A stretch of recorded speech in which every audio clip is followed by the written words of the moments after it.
ولا أزال أدافع عن حق المواطن أن يعتصم حتى لو أنا أختلف معه في الرأي. نعم. لأن كل الأطراف السياسية اللي موجودة في البلد لازم تحترم. أسعى كل يوم أن احنا نثبت هذا حق من حقوق مواطنين البحرين أنهم يتجمهرون ويمشون في مسيرات سلمية. هذا يعني محفوظ في الدستور ويجب أن ندعمه.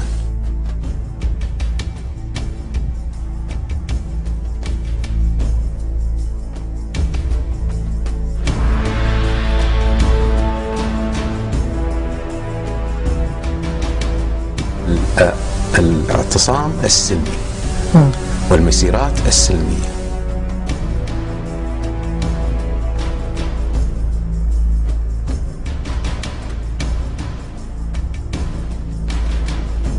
يعني الإرادة الشعبية اليوم كما أثبت للجميع أقوى من أي شيء، وضبط النفس من جميع الأطراف في هذا الوقت، من القوات المسلحة، رجال الأمن، للرجل اللي بيطلق رصاص.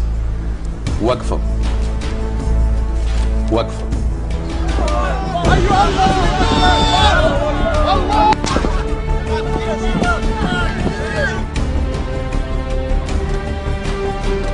بكل وضوح وبكل حرية حق المواطن البحريني أن يعبر عن رأيه وأن يعتصم وأن يخرج في مسيرات ليدافع عن مصالحه. موجودين حسب اتفاقية دولية بين دول المجلس، وهم موجودين لحماية منشآت حيوية مهمة لمملكة البحرين.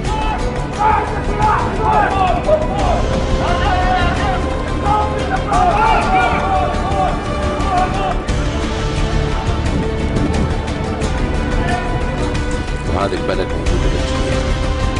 إنسان بحريني مسلم لله الحمد، ما فرق بين سني ولا شيء. نحن فداء رب الوطن، نحن فداء أرض البحرين، وليخزى الخاسئون اليهود النصارى المجوس، ما لهم أراضي عندنا هنا.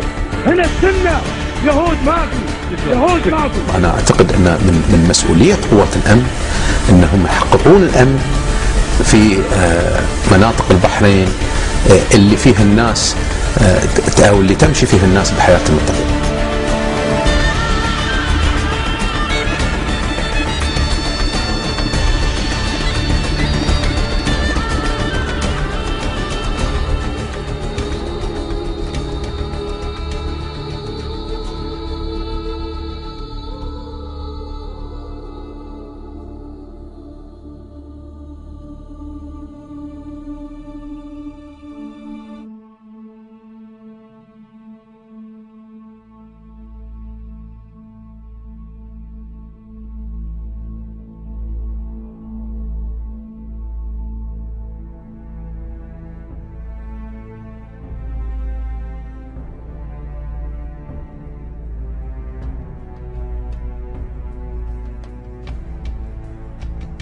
تعالى ها هي القوات تدخل وتحرر مجمع السلمانية الطبي من الاحتلال الموجود بعد أن صار بؤرة للطائفية وبث الذعر عند المواطنين والمقيمين على أرض المملكة. الأمن يعود الآن إلى مجمع السلمانية الطبي.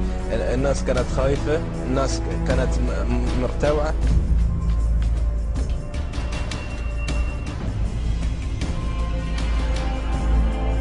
طالبة كويتية أدرس بالبحرين، ماني بحرينية ولا أنا من ضد الحكومة، أنا مالي شغل فيهم صح؟ نعم. لما رحت السلمانية الجيش هناك منعوني إني أدخل وداسوا على جوازي الكويتي على الأرض، ولما يا واحد بحريني يبي يدافع عني طقوه قدام عيوني. أنا لاني بحرينية ولاني من أحداث معينة، أنا طالبة كويتية ومن حق إني أروح المستشفى وأتعالج قدام إن عندي جوازي الكويتي يحميني. الحريم عويل وبعدين ينزلوا النكة المطلقين بدخلوا ليل المستشفى عشان الله يحفظ شباب المعتصم الدار ومن يوم حافظوا علينا. سووا مثل الدرع البشري عشان يقولون الدوار بلطجية ما حد حمانا غير شباب الدوار. كنت اتمنى نشوف الجيوش والدبابات لما يطلع الانتصار إنه داخل القدس يحررها.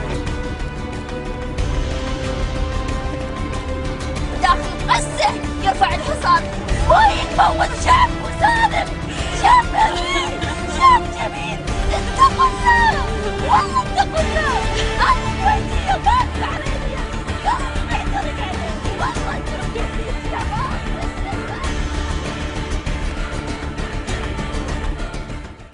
شنو تقدر تقول لهم الحين من ضمانات؟